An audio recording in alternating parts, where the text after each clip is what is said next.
हो? I hope सब लोग अच्छे ही होंगे।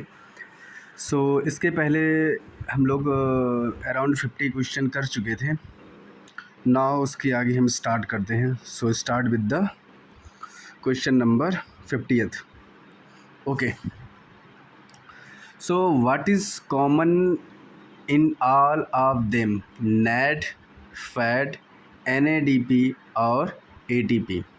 मीन्स ATP में सब इसमें से कॉमन कौन सा है? कॉमन में क्या है? सभी में फॉस्फेट है, सभी में फॉस्फेट है। एडेनिन सभी में है, एडेनिन सभी में है। राइबोस सभी में है, राइबोस सभी में है। यानी इसका जब केमिकल स्ट्रक्चर देखोगे तो इसमें एडेनिन भी तुमको मिलेगा, फॉस्फेट भी मिलेगा और राइबोस भी मिलेगा। So we can say that the answer will be fourth, all of these. ठीक, नाउ 51। साइटिडीन इज़ अ, देखो साइटिडीन का मतलब क्या है? साइटोसिन प्लस आयोडीन सफिक्स जब जिसमें लगा हो, साइटोसिन प्लस आयोडीन, सो साइटोसिन और प्लस सफिक्स आयोडीन लग गया। इसको हमें पता है कि ये क्या है? न्यूक्लियोसाइड का ही नाम है। तो क्या है ये? न्यूक्लियोसाइड है। क्योंकि प्यूरीन क्या है? प्यूरीन क्या है? नाइट्रोजीनस बेस है। पिरिमिडीन क्या है? नाइट्रोजीनस बेस है। न्यूक्लियोटाइड क्या है? न्यूक्लियोटाइड क्या है? न्यूक्लियोटाइड है ना। सो न्यूक्लियोटाइड इक्वल टू क्या होता है? Nucleoside plus phosphate group, nucleotide plus phosphate group. So answer will be third, nucleoside. इसके बाद है 52। Among thymidylic acid, uridine, ATP, NAD, FAD, FMN, guanilic acid AMP, thymidine, uridylic acid, how many are nucleotide? ठीक, तो nucleotide इसमें कितने हैं? सबसे पहले तो थाइमिडिलिक एसिड एक हो गया और दूसरा क्या है? दूसरा ATP हो गया। कौन? दूसरा ATP। बाकी जितने हैं, एक मिनट, नहीं, पहला हो गया थाइमिडिन, ATP भी हो गया और ATP भी हो गया, क्या है? ग्वानिलिक एसिड हो गया, AMP भी हो गया और थाइमिडिन तो क्या है यहाँ पे? थाइमिडिन तो यहाँ पे न्यूक्लियोसाइड है। यानी यूरिडिलिक एसिड 1 2 3 4 5 6 7 8 हो गया, यूरिडीन को छोड़ के। यूरिडीन यहाँ पे नहीं है और यहाँ पे क्या है? थाइमिडीन नहीं है। बाकी क्या है? सारे हैं। तो इससे हम कह सकते हैं टोटल नंबर ऑफ न्यूक्लियोटाइड कितने हो गए? 8 हो गए। बाकी सारे क्या हैं? न्यूक्लियोटाइड ही है। सो 52 का थर्ड यानी 8। कौन कौन से नहीं है? यूरिडीन जो कि क्या है? न्यूक्लियोसाइड है, और थाइमिडीन क्या है? ये भी क्या है? न्यूक्लियोसाइड ही है। So nucleotide has how many chemically distinct component? कितने कंपोनेंट हो सकते हैं? एक तो हो गया न्यूक्लियोटाइड में डिस्टिंक्ट कंपोनेंट, क्या हो सकते हैं? एक तो उसका हो गया पेंटोज शुगर हो गया, दूसरा क्या हो गया? नाइट्रोजीनस बेस हो गया, और तीसरा क्या हो गया? फॉस्फेट ग्रुप हो गया। तो यहाँ पे आंसर कौन सा सही होगा? Fourth, third. यानी तीन ही कंपोनेंट, मेनली तीन डिस्टिंक्ट कंपोनेंट से मिल के बना है ना, पेंटोज शुगर, नाइट्रोजीनस बेस और फॉस्फेट ग्रुप। इसके बाद है 34 क्या है? Formation of bond between which pair of the substrate given below is not a type of dehydration reaction. ठीक, तो इसका ऑप्शन क्या है? Guanine and cytosine in DNA। ठीक, नेक्स्ट 54 के बाद है 55 is that adenosine differ from cytosine. क्योंकि कैसे डिफ़र है? डिफ़र यहाँ पे पहले से ही टिक कर हुआ है, तो इसमें क्या है? थर्ड ही है। थर्ड क्या होगा? The former is a purine क्या है, purine nucleoside while the latter is a pyrimidine nitrogenous base, pyrimidine nitrogenous base, the former is a purine nucleoside. सुन, यहाँ पे थोड़ा सा ये रॉन्ग है, फिर से इसको पढ़ के करते हैं। The former is purine nucleotide while latter is pyrimidine nucleoside. नहीं, यहाँ पे क्या है, एडेनोसिन। यहाँ पे ऑप्शन पता नहीं सही दिया है कि नहीं है, लेकिन यहाँ पे बता दे रहे हैं। एडेनोसिन यहाँ पे क्या है, एडेनोसिन यहाँ पे क्या है, न्यूक्लियोसाइड है। और साइटोसिन क्या है, एडेनिन ग्वानिन साइटोसिन, साइटोसिन यहाँ पे क्या है, नाइट्रोजीनियस बेस है। यहाँ पे दो चीज़ हो सकता है, दो सिचुएशंस हो सकती हैं। वो साइन एक देखो, यहाँ पे क्या है, साइटोसिन को हम यहाँ पे न्यूक्लियोसाइड भी बोल सकते हैं, एडनोसाइन को भी न्यूक्लियोसाइड, ये तो न्यूक्लियोसाइड है ही।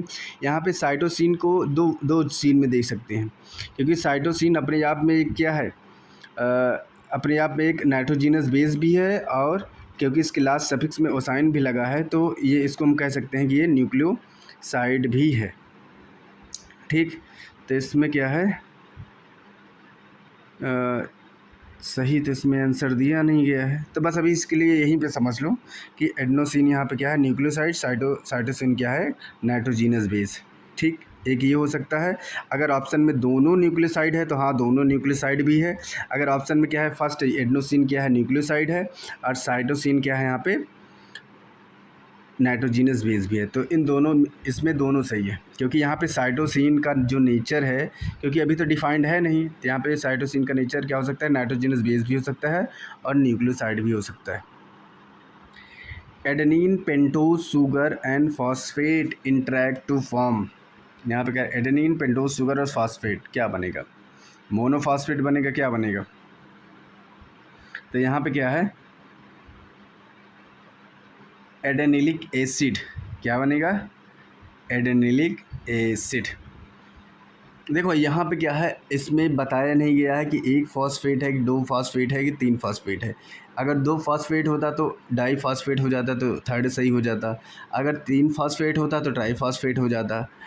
और एडेनोसिन हो ही नहीं सकता, क्योंकि क्या है, यहाँ पे जब मैंने पहले बोला था न्यूक्लियोटाइड इक्वल टू क्या होता है, नाइट्रोजीनस बेस यानी एडेनिन और pentose sugar plus phosphate group. तो यहाँ पे बात कर रहा है न्यूक्लियोटाइड की, तो एडेनोसाइन यहाँ पे क्या है, न्यूक्लियोसाइड है, तो ये भी नहीं हो सकता, यानी फर्स्ट नहीं हो सकता, थर्ड नहीं हो सकता, फोर्थ नहीं हो सकता। और एडेनिलिक एसिड यहाँ पे होगा, क्या कह सकते हो, एडेनोसिन मोनोफॉस्फेट कह सकते हो एडेनिलिक एसिड को। So next, which of the following is only a ribose nucleotide, क्या, राइबोज न्यूक्लियोटाइड इसमें फाइंड आउट करना, पहले से ही ठीक है। राइबोज हमेशा समझ लो, जो राइबोज शुगर होता है हमेशा आरएनए में प्रेजेंट होगा, और जो डीऑक्सीराइबोज हमेशा डीएनए में प्रेजेंट होगा। क्योंकि इसके पहले हम बताए थे जो राइबोज का स्ट्रक्चर है या डीऑक्सीराइबोज का स्ट्रक्चर है, डीऑक्सीराइबोज स्ट्रक्चर में जो नॉमेनक्लेचर में जो इसका सेकंड पोजीशन है, सेकंड पोजीशन में क्या है, OH प्रेजेंट नहीं है, उसकी जगह H प्रेजेंट है, इसलिए क्या है, डीऑक्सीराइबोज है। जबकि राइबोज में क्या है, सेकंड पोजीशन पे क्या है, यहाँ पे OH प्रेजेंट है। तो यहाँ पे क्या है, कह रहा है कि which are the following is only a ribose nucleotide, यहाँ पे क्या है, साइटोसिन, पेंटोज शुगर और क्या है, फॉस्फेट। नहीं, इसमें शुगर दिखाने की ज़रूरत ही क्या है, शुगर, पेंटोज शुगर, ठीक, क्योंकि यहाँ पे क्या है, साइटोसिन, ग्वानिन, पेंटोज शुगर ये नहीं है, क्योंकि यहाँ पे क्या है, यूरासिल है। क्योंकि हमें पता है डीएनए में क्या है, ATGC होता है, AT और GC यहाँ पे, यानी C डीएनए में भी पाया जाएगा, RNA में भी पाया जाएगा, साइटोसिन, ग्वानिन डीएनए में भी पाया जाएगा और RNA में भी पाया जाएगा। और थायमिन क्या है, डीएनए, थायमिन क्या है, ओनली डीएनए में पाया जाएगा। तो इसमें हमको सबसे पहले वो चीज़ देखना है जो डीएनए में नहीं पाया जाता हो, क्योंकि डीएनए में वही पाया जाएगा ना जो डीऑक्सीराइबोज होगा। ठीक, तो यहाँ पे क्या है, uracil, pentose and sugar phosphate होगा। क्लियर। नाउ 58 का क्या है, DNA segment of 340 angstrom will have base pair. ठीक, इसका क्या होगा, इसका हो जाएगा इसमें बेस पेयर पूछ रहा है कितना होगा। एक बेस पेयर में हमको पता है 0.34 एंगस्ट्रॉम होता है। कितना? 0.34 एंगस्ट्रॉम। कितना होगा? 0.34 एंगस्ट्रॉम होगा। इट मीन्स यहाँ पे डिवाइडेड बाई यानी 3.4 इंटू 100, यहाँ पे क्या होगा? 100 होगा। क्या होगा? 100 होगा। 0.340 यानी 3.4। नहीं देखो, हमें पता है कि यहाँ पे क्या है, दो बेस पेयर के बीच का जो लेंथ होता है वो कितना होता है? 0.34 नैनोमीटर होता है, और एंगस्ट्रॉम की बात करेंगे 3.4 एंगस्ट्रॉम होता है। तो जब इसको हम 100 से मल्टीप्लाई करेंगे तो क्या होगा? 3.4 का जो होगा मल्टीप्लाई करेंगे तो कितना हो जाएगा? 340 हो जाएगा। तो नंबर ऑफ बेस पेयर कितने हो जाएंगे? 100 हो जाएंगे। ठीक, इसके बाद है 59। 59 में क्या है? 59 पिरिमिडीन ऑफ RNA। हमें पता है प्यूरीन क्या है, पिरिमिडीन क्या है? यूरासिल। हमें ऐसे याद करना है, UC और AG से याद करना है। तो UC क्या है यहाँ पे? यूरासिल और साइटोसिन। क्या है? यूरासिल और साइटोसिन। तो यहाँ पे क्या हो जाएगा? 60। यहाँ पे क्या हो जाएगा? फर्स्ट हो जाएगा। अच्छा, 59 छोड़ दिए थे। 59 यहाँ पे क्या है? The number of base pair in each turn off BDNAs। Number of base pair कितना होगा? 10 होगा। कितना होगा? 10 होगा। हर एक टर्न में लगभग कितने बेस पेयर होते हैं? 10 बेस पेयर होते हैं। ठीक, इसके बाद क्या है? Adenine and guanine are. Adenine क्या है? Purine common to RNA and DNA। Adenine तो क्या है? दोनों में कॉमन है। बात तो सही है। एडेनिन क्या है? दोनों में कॉमन है। हाँ, तो इसमें क्या है? एडेनिन दोनों में कॉमन है, तो पहला ही आंसर सही हो जाएगा। जबकि क्या है? Purine of only RNA। क्या प्यूरीन केवल RNA में होगा? नहीं, प्यूरीन तो दोनों में ही होगा।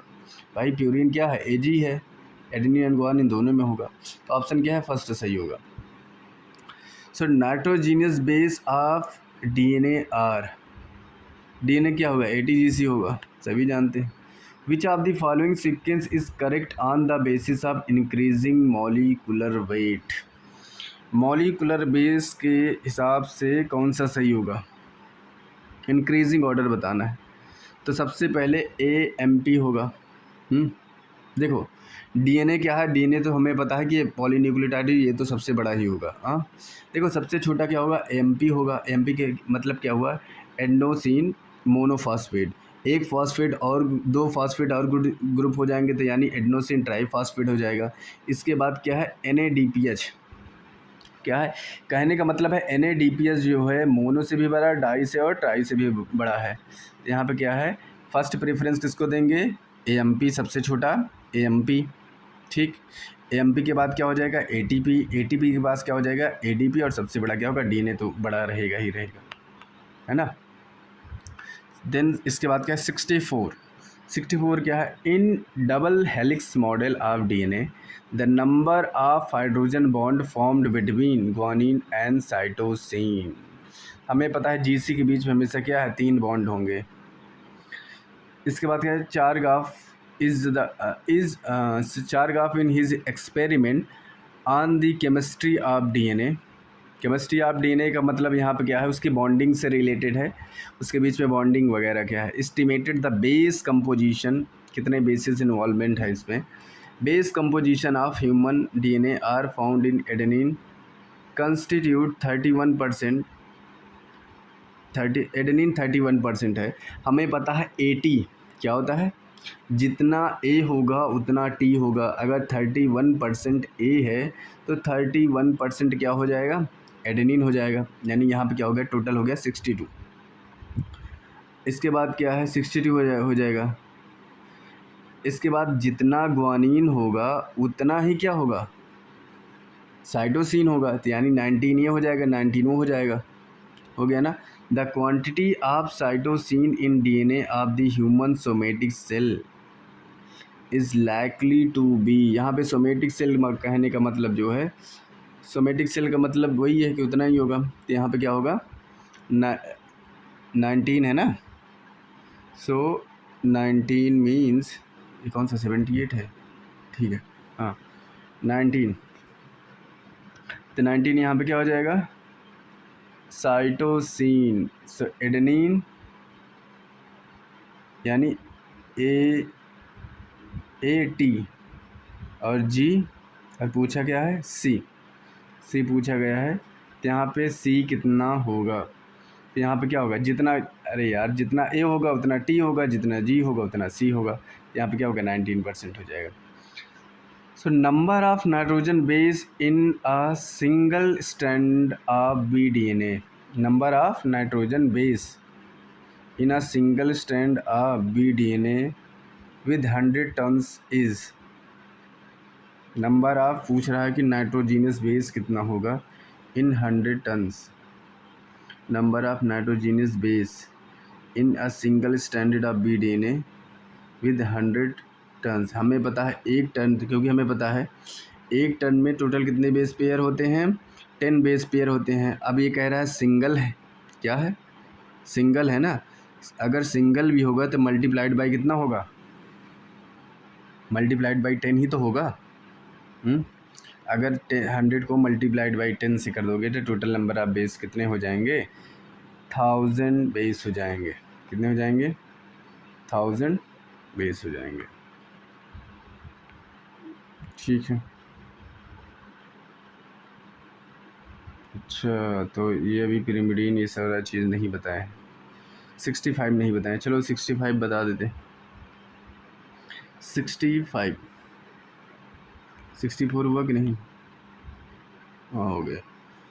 Now 65, in the fifth end of DNA molecules, the fifth, इसमें कह रहा है fifth end of DNA molecules, fifth end of DNA molecules, DNA मतलब क्या है, जो DNA का सीक्वेंस है जो 5 प्राइम एंड है उसमें क्या है, the fifth carbon of pyrimidine base is free,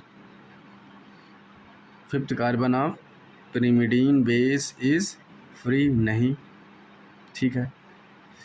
अरे यार फिफ्थ में क्या है कि वो फिफ्थ कार्बन में क्या है, पेंटोज शुगर है, तो पेंटोज शुगर का फिफ्थ कार्बन फ्री होगा ना, तो पिरिमिडीन क्यों फ्री होगा, नाइट्रोजीनियस बेस फ्री थोड़ी होगा ना, नाइट्रोजीनियस बेस फ्री होगा, तो पेंटोज शुगर का क्या होगा, फिफ्थ कार्बन फ्री हो जाएगा, the fifth carbon of the pentose sugar is free, यानी आंसर क्या हो जाएगा, थर्ड हो जाएगा।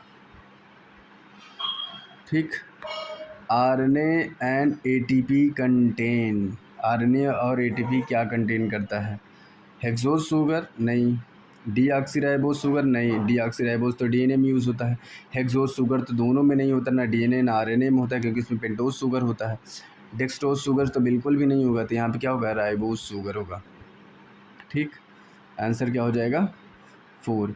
अ unit compose of sugar and nitrogenous base linked by glycosidic bond, क्या होगा, हमें मैंने पहले बोला था कि pentose sugar plus nitrogenous base equal to nucleoside, और पेंटोज शुगर नाइट्रोजीनियस बेस आपस में किस बॉन्ड से जुड़े होते हैं, ग्लाइकोसिटिक बॉन्ड से जुड़े होते हैं। नाउ यूरिडीन मोनोफॉस्फेट इज़ अब ये बताओ, यूरिडीन यहाँ पे मैंने पहले बताया था, यूरिडीन यहाँ पे क्या है, यूरिडीन यहाँ पे क्या है, nucleoside, nucleoside plus phosphate group equal to nucleotide, क्या है, ये तो हो गया न्यूक्लियोटाइड। और हमें पता है यूरासिल किस में प्रेजेंट होता है, RNA में प्रेजेंट होता है, तो कह सकते हैं this is a nucleotide of the RNA, क्या कह सकते हैं, nucleotide of the RNA.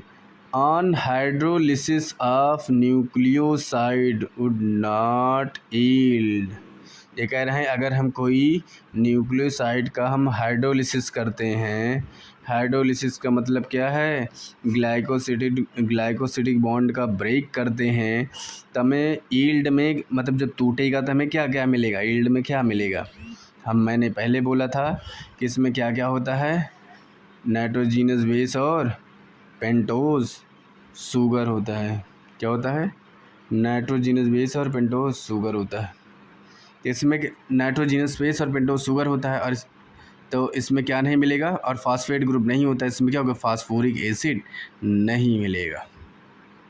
समझ में आया ना? क्योंकि हमें पता है नाइट्रोजीनियस बेस में कोई भी हो सकता है, प्यूरिन भी हो सकता है, पिरिमिडीन भी हो सकता है, अब पेंटोज शुगर तो रहेगा ही रहेगा। तो यहाँ पे क्या है, फास्फोरिक एसिड जो है, फास्फोरिक एसिड को फास्फेट ग्रुप ही बोलते हैं, तो वो नहीं रहेगा। ठीक। थायमीन इज़ क्या थायमीन एक एंजाइम है? नहीं, थायमीन के पास एंजाइमेटिक एक्टिविटी है ही नहीं, तो थायमीन एंजाइम नहीं है। क्या है वो? विटामिन है? विटामिन भी नहीं है। प्यूरिन है? प्यूरिन भी नहीं है। तो थायमीन क्या है? ATGC, यानी ये क्या है, थायमिडीन है। ठीक, ये हो गया। 72 क्या है? 72 क्या कह रहा है? 72 कह रहा है कि which of the following is a purine. तो सभी को पता है ATGC यानी ग्वानिन हुआ। Next, which one of the following is widely distributed in the cell. इसमें कह रहा है कि इसमें से फॉलोइंग में से सबसे ज़्यादा वाइडली डिस्ट्रीब्यूटेड कौन सा है? DNA है, RNA है, क्लोरोप्लास्ट है या क्रोमोप्लास्ट है? तो वाइडली का मतलब RNA क्या है? RNA हर जगह पाया जा रहा है, साइटोप्लाज्म में भी पाया जा रहा है, न्यूक्लियस के अंदर भी पाया जा रहा है, क्लोरोप्लास्ट के अंदर भी पाया जा रहा है। तो वाइडली डिस्ट्रीब्यूटेड जो पाया गया है वो RNA ही पाया गया है। क्लियर? इसके बाद क्या है? BDNA which is right handed double helix contain. क्या कंटेन करता है? कितना बेस पेयर है? सभी को पता है 10 बेस पेयर कंटेन करता है। और एंगस्ट्रॉम की बात करेंगे तो क्या है? 3.4। क्या होगा? 10 base pair turn the helix and each turn, each turn में क्या है? ईच टर्न में पूछा है तो क्या है? 34 एंगस्ट्रॉम। हमें पता है 2 बेस पेयर बीच का लेंथ क्या है? 3.4 एंगस्ट्रॉम है। तो 10 बेस पेयर के बीच में क्या होगा? 10 बेस पेयर 10 बेस पेयर के बीच में क्या होगा? मल्टीप्लाइड बाई 10, यानी 3.4 इंटू मल्टीप्लाइड बाई 10 यानी 34 हो जाएगा। तो यानी एक टर्न में क्या है? 34 एंगस्ट्रॉम हो जाएगा। यानी ऑप्शन कौन सा सही हो जाएगा? Second. Which of the following is a nucleotide. सभी को पता है RNA क्या है? न्यूक्लिक एसिड है। एडेनोसिन क्या है? न्यूक्लियोसाइड है। एडेनिन क्या है? नाइट्रोजनस बेस है। जबकि एडेनिलिक एसिड क्या है? यहाँ पे न्यूक्लियोटाइड है। एडेनिलिक एसिड को एडेनोसिन मोनोफॉस्फेट भी बोल सकते हैं। Clear? The maximum formation of mRNA occur. mRNA सबसे ज़्यादा किस में होता है फॉर्मेशन? साइटोप्लाज्म में फॉर्मेशन होगा। The maximum formation of mRNA अकर इन, कहाँ पे होगा? साइटोप्लाज्म में नहीं, न्यूक्लियोलस में नहीं, राइबोसोम में नहीं, तो कहाँ पे होगा? सभी को पता है न्यूक्लियस में ही होगा। RNA responsible for directing proper sequence of. RNA किसके लिए रिस्पॉन्सिबल है? डायरेक्टिंग यानी डायरेक्ट करने के लिए। किसको? किसका सीक्वेंस? अमीनो एसिड के। किस लिए? प्रोटीन सिंथेसिस के लिए। ठीक है, प्रोटीन सिंथेसिस के लिए। The RNA responsible for directing proper sequence of amino acid in protein synthesis is chromosomal RNA।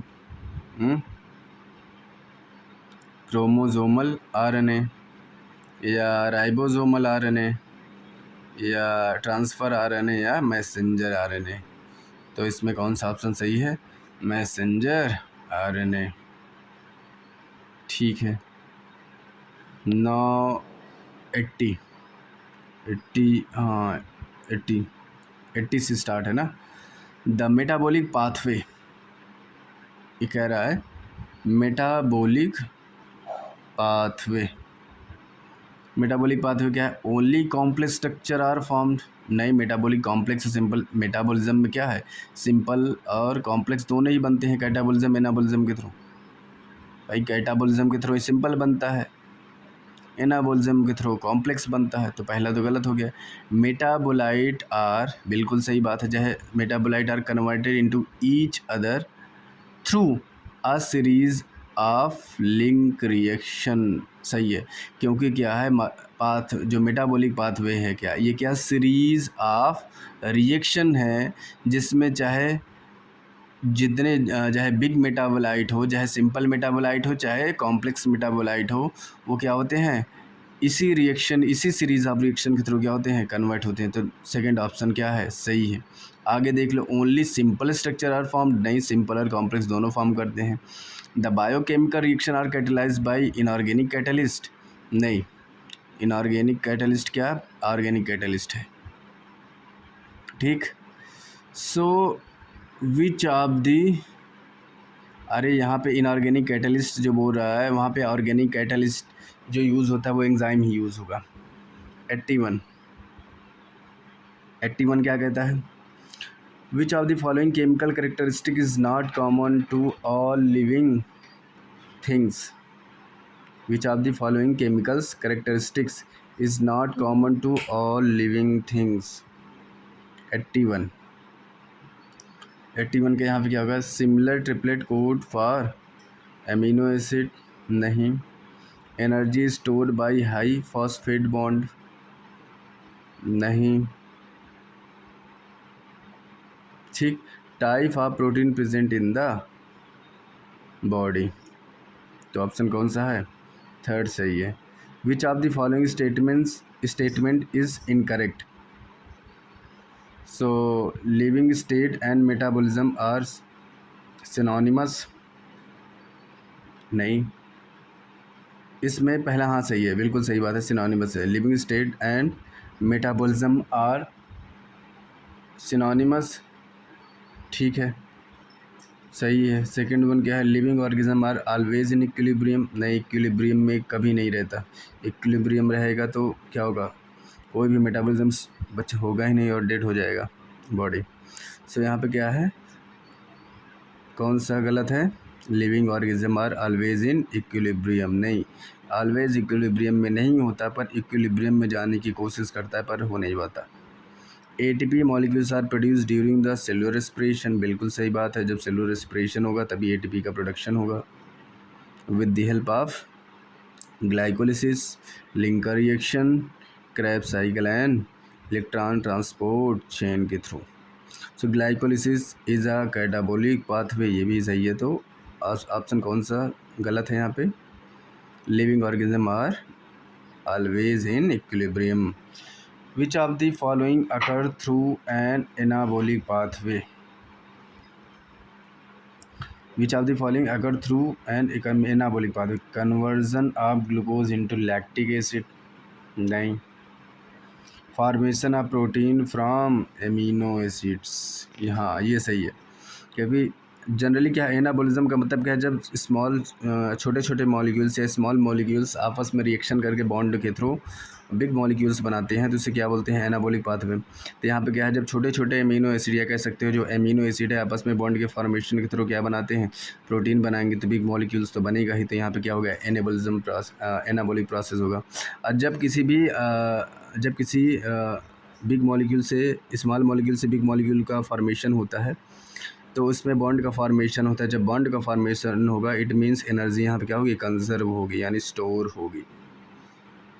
Next 84, adenosine triphosphate is present in, किस में प्रेजेंट होगा, क्या एनिमल सेल में प्रेजेंट होगा, क्योंकि ATP तो एनर्जी करेंसी है, अगर ATP ही नहीं होगा तो क्या कोई लिविंग ऑर्गेनिज्म सर्वाइव कर पाएगा, नहीं कर पाएगा।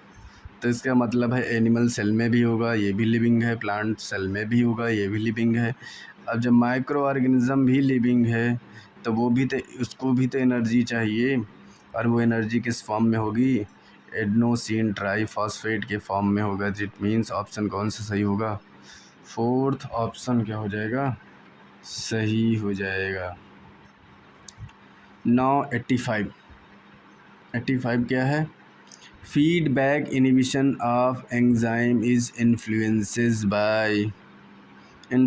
बाय, तो फीडबैक किसके थ्रू होगा, एंड प्रोडक्ट के थ्रू होगा। तो यहाँ पे पहले ये समझो जो रिएक्शन जिसका कन्वर्ज़न होना रहेगा उसे क्या बोलेंगे, सबस्ट्रेट बोलेंगे। जिसके थ्रू कन्वर्ज़न होगा उसे एंजाइम बोलेंगे। जो प्रोडक्ट आगे जाके बनेगा उसे एंड प्रोडक्ट बोलेंगे। और जो एंड प्रोडक्ट के बनाते समय जो साइड से जो प्रोडक्ट बन जाएगा उसे क्या बोलते हैं, बाई प्रोडक्ट बोलते हैं। क्या बोलते हैं, बाई प्रोडक्ट बोलते हैं। तो यहाँ पे क्या है, feedback inhibition of enzyme is influence by and product. ये एंड प्रोडक्ट के नेचर पे डिपेंड करता है। ठीक, तो एंड प्रोडक्ट क्या होगा, जो उसका लास्ट प्रोडक्ट होगा। जैसे दूध से अगर पनीर का बनना हो तो यहाँ पे क्या है, मिल्क यहाँ पे क्या है, एग्ज़ाम्पल के लिए मिल्क यहाँ पे है सबस्ट्रेट, सपोज़ दैट, अभी मानो। और इसमें क्या, अगर कोई नींबू का रस या कुछ खट्टा डाल दिया जाए तो वो क्या यहाँ पे क्या हो जाएगा, एंजाइम हो जाएगा। एंड प्रोडक्ट क्या हो जाएगा, पनीर हो जाएगा। जो उसका बाई प्रोडक्ट क्या हो जाएगा, जो उसके अंदर वाटर होगा या वे वाटर जिसे बोलते हैं, जो वाटर होगा जिसमें वे प्रोटीन होता है उसे क्या बोलेंगे, बाई प्रोडक्ट बोल देंगे। विच of the following statement is incorrect regarding enzymatic activity. इसमें क्या है, कुछ स्टेटमेंट दिए गए हैं, इसमें से एंजाइमेटिक एक्टिविटी से रिगार्डिंग जो इनकरेक्ट स्टेटमेंट है उसको फाइंड आउट करना है। 86 it increase with increase in substrate concentration up to saturation point. सही है, जैसे जैसे सबस्ट्रेट को बढ़ाएंगे वैसे वैसे क्या होगा, ये भी इंक्रीज़ करेगा, तब तक होगा जब तक ये सैचुरेशन पॉइंट तक पहुंच ना जाए। ठीक, सैचुरेशन पॉइंट का मतलब ये है जब क्या है, सबस्ट्रेट लगभग कन्वर्ज़न पे पूरी तरह से प्रोडक्ट में कन्वर्ज़न हो चुके रहेंगे, तब की बात है। It is highest at the optimum pH. हाँ, अगर ऑप्टिमम पीएच होगा तो ये अपना हाईएस्ट एक्टिविटी शो करेगा। जैसे मान लो क्या है कि कोई एक रिएक्शन है, बायोलॉजिकल रिएक्शन है, मान लो उसमें एंजाइम 35 में बहुत उसका ऑप्टिमम टेम्परेचर या ऑप्टिमम पीएच में बहुत अच्छा वर्क कर रहा है। उसका पीएच अगर इंक्रीज़ कर दोगे तो इंक्रीज़ में क्या होगा, उसका जो प्रोसेस क्या है स्लो भी हो सकता है। ज़्यादा कम कर दोगे तो हो सकता है डिसइंटीग्रेट हो जाए, उसका स्ट्रक्चर ही डिसइंटीग्रेट हो जाए। इसका मतलब ये है कि ऑप्टिमम पीएच पे क्या करेगा, वो वर्क करेगा। तो वो भी सही है। It initially decrease and increase in pH with pH value. नहीं, ये गलत है। तो यहाँ पे क्या है 86, यहाँ पे क्या हो जाएगा 86 का थर्ड यहाँ पे क्या है, रॉन्ग है। ये क्या है, initially increase with increase the temperature and then decrease. ये बात सही है। देखो, एक ऑप्टिमल टेम्परेचर है। ऑप्टिमल टेम्परेचर जैसे मान लो क्या है कि जैसे ऑप्टिमल टेम्परेचर है कि ये टेम्परेचर इसमें हीट होगा, इसमें ये बहुत अच्छा एंजाइम एक्ट करेगा। लेकिन थोड़ा सा उसमें क्या होगा, जैसे जैसे टेम्परेचर इंक्रीज़ करेंगे इसमें क्या होगा, एंजाइमेटिक एक्टिविटी इंक्रीज़ तो होगी, लेकिन अगर ज़्यादा टेम्परेचर बढ़ा देंगे क्या हो जाएगा, डिक्रीज़ होना स्टार्ट हो जाएगा। और ज़्यादा बढ़ा देंगे तो क्या होगा, एंजाइम ही क्या हो जाएगा, एंजाइम की एक्टिविटी ही ख़त्म हो जाएगी। यहाँ पे एंजाइम का एक्टिविटी ख़त्म होने का मतलब ये है कि जो एंजाइम है वो प्रोटीन से ही मिलके बना होता है। और प्रोटीन किससे मिलके बना होता है, एमिनो एसिड से मिलके बना होता है। और जब टेम्परेचर लगातार इंक्रीज़ करते चले जाओगे तो दो अमीनो एसिड के बीच में जो बॉन्ड होता है, जैसे पेप्टाइड बॉन्ड होते हैं, उसमें वो ब्रेक टूट जाएंगे, और टूट जाएंगे तो क्या होगा, एंजाइमेटिक एक्टिविटी क्या हो जाएगी, लॉस हो जाएगी। वो दोबारा रीजनरेट नहीं हो पाएगा। क्लियर, ठीक है। इसके बाद क्या है 87, चलो ठीक है 86 तक अभी है, इसके बाद 87 से बाद में स्टार्ट करते हैं।